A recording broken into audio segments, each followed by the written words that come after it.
दुनिया का सबसे ताकतवर परिंदा ईगल है। जब कोई कौवा ईगल की पीठ पर बैठकर उसे बार बार चोंच मारता है तो ईगल उससे लड़ने में अपना वक्त जाया नहीं करता, ना ही पलटकर कोई वार करता है। वो बस ऊंचा उड़ने लगता है, अपनी ऊंचाई को आहिस्ता आहिस्ता बुलंद करने लगता है।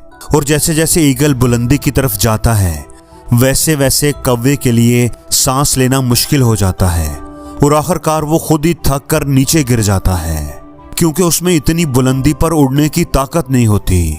हमारी जिंदगी में भी अक्सर ऐसे हालात आते हैं, ऐसे लोग आते हैं जो हमें परेशान करने की कोशिश करते हैं, लेकिन हमें उनमें उलझने की कोई जरूरत नहीं। अगर आप उन पर तवज्जो दोगे तो सिर्फ अपना वक्त और तवानाई जाया करोगे। इसलिए अपना ध्यान अपनी मंजिल, अपने मकासद पर रखो। जैसे जैसे आप आगे बढ़ोगे ये सब रुकावटें खुद ही पीछे रह जाएंगी।